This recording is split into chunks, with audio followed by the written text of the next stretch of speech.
Amigos y amigas, estamos otra vez en Voz Populi de Correría, ahora entrevistas. Dada la calidad y la expresión esa tan auténtica, este diálogo tan fluido con Jorge Emilio Fadul, estamos en un segundo programa con nuestros televidentes. Vamos a empezar por tus pies, porque uno ve a Jorge Emilio Fadul en cualquier parte y lo identifica como un científico, como alguien que no es el común de la gente. El pelo lo mantiene intacto, ya cenizo, ¿no? ¿Algún día te has dejado crecer el pelo así como...? Claro, sí, lo tuve largo. En la década de los 70 lo tuve bastante largo. Y veo que no usas media nunca. No uso media. Aquí en la costa, en el Caribe, no uso media.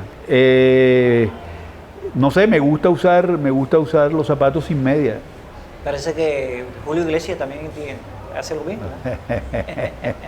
Bueno, continuando con el hilo de la conversación del programa anterior, llegas a Canadá. A Canadá, Londres. ¿Cómo? Bueno, no, en Canadá yo estaba estudiando en la Universidad de Montreal. Cuando yo llegué a Canadá, yo tuve la suerte de entrar inmediatamente a un grupo de Latin Jazz que había en Montreal que se llamaba Guayaba, que era liderado por una percusionista canadiense que se llamaba Luisa Mate. Luisa me llamó a tocar y yo entré a tocar con el vibráfono y trabajamos en el verano, hicimos como 30, 25 conciertos, bastante, tocamos mucho. Yo después salí de descanso, me fui para Acapulco, 15 días, después regresé a Montreal y ya me gestionaron la beca y yo entré. Cuando yo estaba estudiando en la universidad, vi un aviso de prensa de que una orquesta que se llamaba la Montreal Jazz Big Band, que ensayaban en la Universidad de McGill, una orquesta, un Big Band, pero una cosa fabulosa, ¿oíste? Era fabuloso eso. Y estaban buscando un arreglista, no estaban buscando un vibrafonista. Ajá. Ellos, ya la orquesta estaba hecha. Claro. Y yo me presenté a la reunión, al ensayo en la Universidad de McGill. Ya la gente sabía, el director de la orquesta, que yo era alumno de Richard Ferland, que es un profesor de arreglo de la Universidad de Montreal y que ha escrito los textos para el curso de arreglo en el Conservatorio de París y en los grandes conservatorios de Europa. Es que yo me enteré de eso fue cuando yo estaba en Europa. Ajá. Que yo en París mirando los libros en las librerías y en casa de mis amigos músicos, apareció el libro de Richard Ferland de arreglos y yo decía, pero si yo estudié con él. ¿Ves? Entonces, esos eran los profesores que yo tenía en Montreal, que es una ciudad muy especial, que tiene una relación muy grande y muy especial con el arte. Ajá. ¿Ves? La relación que tiene la ciudad con el arte es una cosa, es enorme. Entonces, le dije al director de la orquesta, déjame dirigir la orquesta por primera vez, mis arreglos. Y me paré a dirigir, pero era una orquesta tan grande y de un nivel tan alto que yo estaba nervioso, a mí me temblaban las piernas, ¿me entiendes? O sea, sentirme ahí, hablaba muy poco en francés, yo dirigía y hablaba en francés, pero hablaba muy poco, estaba aprendiendo apenas, eran mis primeros meses en la universidad. Y yo vi que eso salió bien, que todo sonaba bien y a él le gustó, y no solamente le gustó, me los compró, me los pagó de una vez, me dijo firma aquí. Y ¿tú qué tocas? Le dije vibráfono, le digo, bueno, te vamos a invitar para que toques 3 conciertos con nosotros, tocando el vibráfono y vamos a tocar tus arreglos. Entonces tocamos unos conciertos en unos clubes de Montreal y uno en el Museo de la Civilización de Ottawa.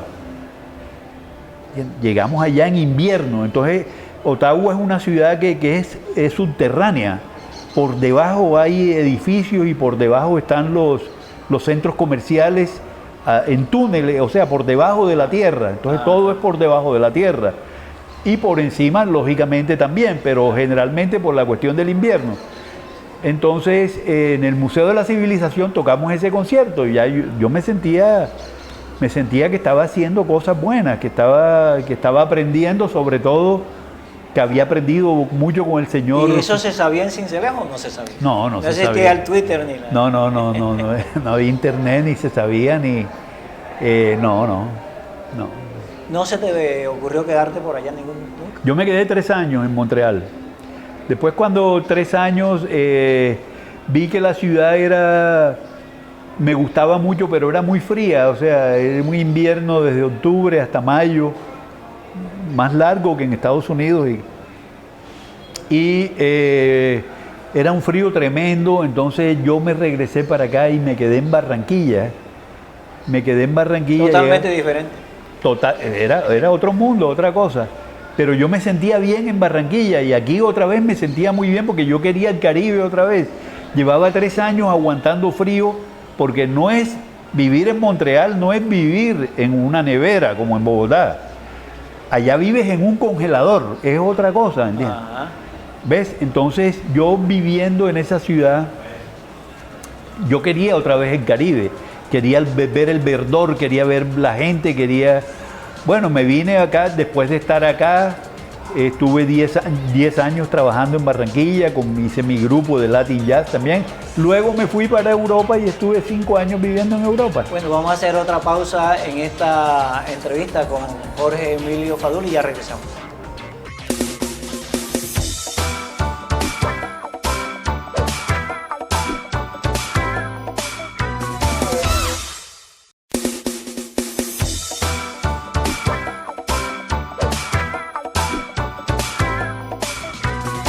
Seguimos avanzando en esta entrevista con Jorge Emilio Fadul. Bueno, Barranquilla es puro carnaval. Decía García Márquez que es la ciudad donde más rápido se rompe el protocolo. Sí, Barranquilla es una ciudad que cuando yo llegué en el año 92, el Palacio de Bellas Artes, que era donde estaba la Facultad de Bellas Artes, en donde yo trabajaba, estaba destruido totalmente. Logramos pararlo, se hizo el teatro, yo hablé con Gustavo Bell, que era gobernador en esa época, se hizo el teatro. Otra vez está en crisis Barranquilla, no hay un teatro en Barranquilla, problemas en la Mira de la Rosa, problemas en Bellas Artes que no se están dando, las clases en Bellas Artes se están dando en lugares alquilados como la Alianza Colombo-Francesa. Es una crisis grande. Y es una ciudad que me parece a mí que le ha faltado ver referentes, que no piensan mucho en referentes, sino en su propia cultura. Y realmente yo me siento barranquillero también. Y he sido adoptado y realmente adoro Barranquilla. La gente de Barranquilla es gente muy especial. Y muy inclusiva para el arte. El barranquillero es una persona especial, es especial. Pero en la época que yo llegué todo estaba orientado como hacia lo popular. Por ejemplo, había muy poca gente haciendo música clásica. Yo trabajé con Gunther Renz, el pianista, y con Iván Cerny, que es un trío de música clásica, trabajamos varios años. Y organicé la Orquesta Experimental de Bellas Artes, que era una orquesta que se hacía jazz y se hacía la música popular. Y el grupo que tenía con Gunther Renz era un grupo de música contemporánea, más que todo, y moderna. Pero entonces veía muchas deficiencias. Muchas deficiencias por un lado, y por el otro lado había como un desconocimiento de la cultura nacional también, de cómo se formó el Conservatorio de Bogotá. Yo eso lo tengo muy claro, la llegada de Santos Cifuentes a finales del siglo XIX a Bogotá, procedente de París, en donde él traía una malla curricular que instaló en Bogotá para que se hiciera el Conservatorio Nacional, para que todo comenzara.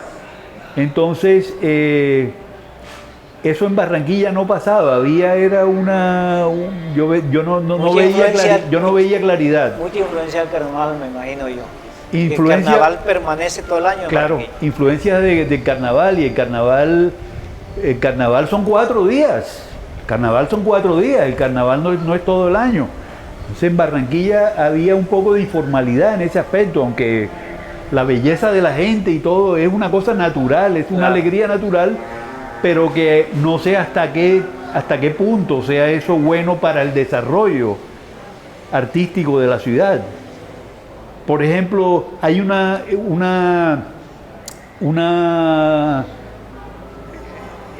el barranquillero, hay mucho talento para la danza, ¿entiendes? Para la danza, sobre todo para la danza clásica, entonces no había esa orientación de llevar el bailarín folclórico como hacen en Cuba, que Cuba tiene hoy en día el bailarín más importante del ballet de Londres, se llama Carlos Acosta, es un cubano.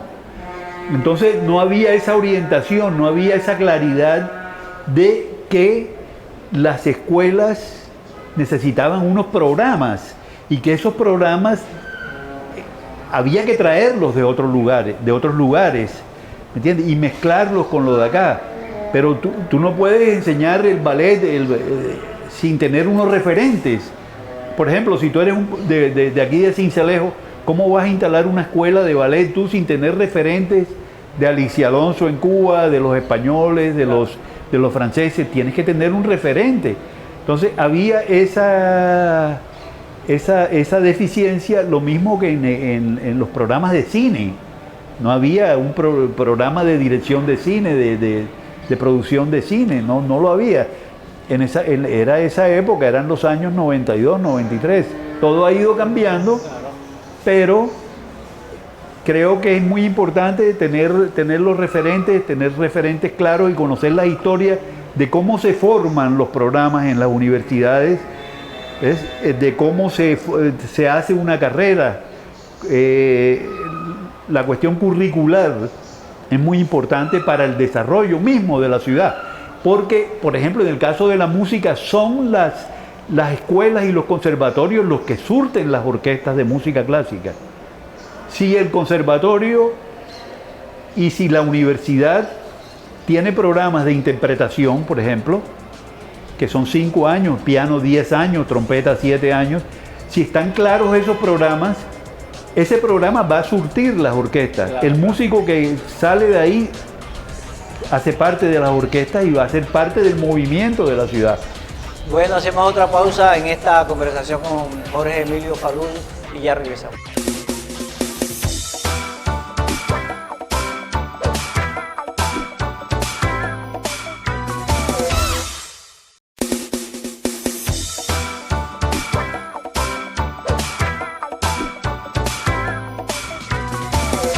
Agradecemos al Conservatorio de Música de Sincelejo por habernos prestado este escenario pues, tan exquisito, tan acorde para esta entrevista con Jorge Emilio Fadul.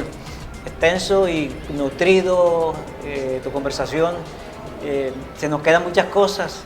El premio Grammy Latino, de pronto se resalta más el de los gaiteros de San Jacinto y el de Juan Piña, pero él fue primero y hay que resaltarlo con todos los méritos, sobre todo porque es nuestro cincelejano y además una persona universal que ha recorrido todo el mundo, alguna ciudad que le haya quedado una memoria por el mundo. Claro que sí, claro. Por ejemplo, me gusta mucho Madrid, ¿sabes? Un músico referente.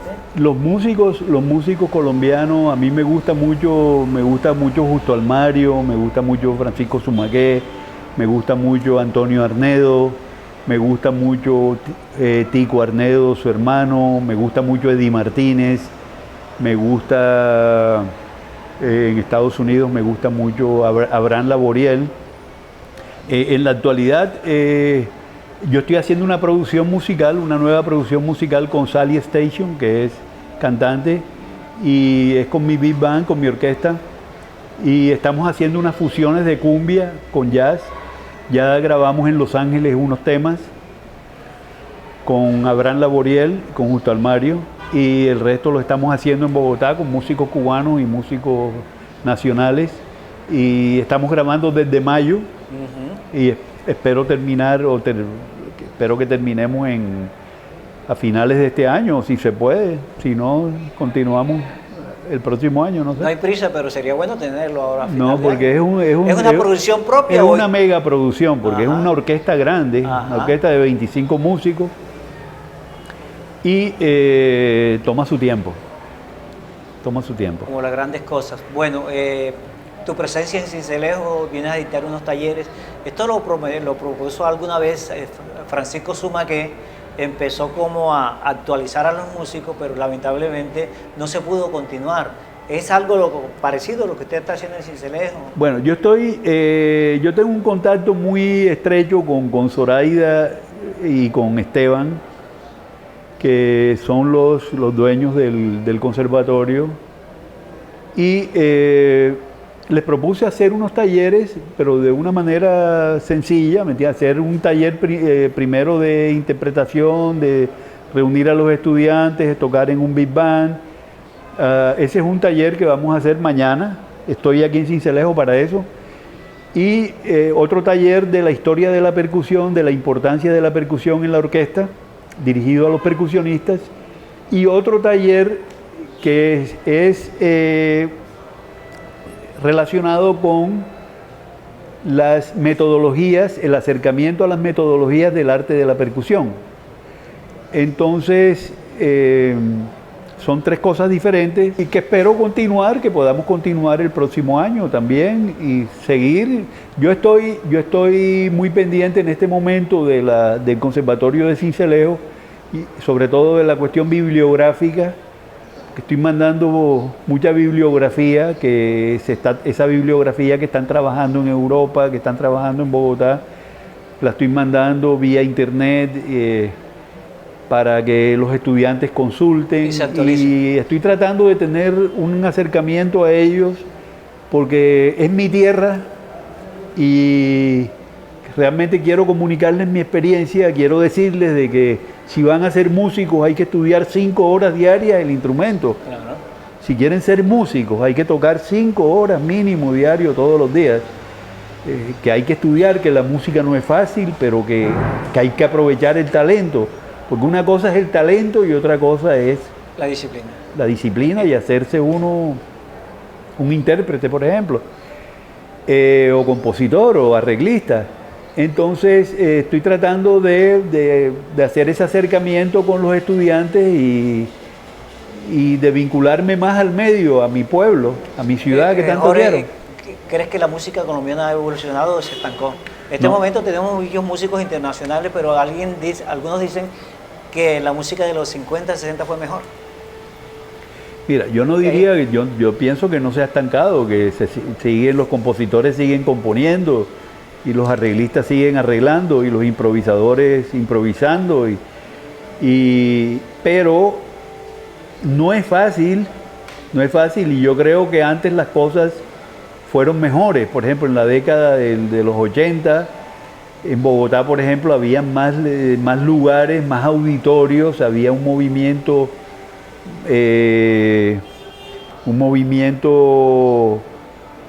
más interesante. Yo diría que sí, ¿sabes? Pero siguen habiendo conciertos, siguen habiendo grandes festivales. Lo que pasa es que ha cambiado la forma de producir y de comercializar.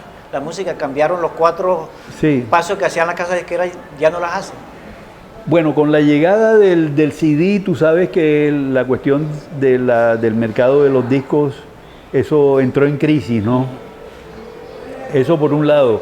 Por el otro lado, Colombia, igual que muchos países de Latinoamérica, hay un problema, por ejemplo, en las grandes ciudades como Bogotá, problemas de movilidad, problemas de inseguridad, que todo eso tiene que ver con la música, eso no se aísla, sino tiene que ver.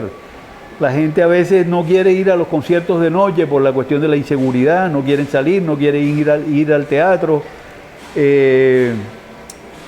La ciudad se volvió más difícil, y más dura. Y la misma tecnología que te lleva el teatro en casa. La tecnología muy buena por un lado porque ayuda a llenar un vacío que se ve mucho sobre todo en las provincias. La gente que vive en la provincia no tiene el acceso de llegar a grandes salas, a grandes teatros y escuchar grandes conciertos continuamente. Por ejemplo, las grandes ciudades tienen 400 espectáculos diarios, 300 espectáculos diarios en Europa, la misma Bogotá tiene mucho movimiento también de conciertos. Entonces la tecnología te ayuda en este momento a llenar el vacío de que tú puedas tener en tu casa una gran pantalla, que puedas proyectar funciones de ópera, que puedas proyectar funciones de grandes conciertos. Si eso lo haces tú en un pueblo pequeñito de aquí, eso ayuda. ¿Qué música escucha actualmente?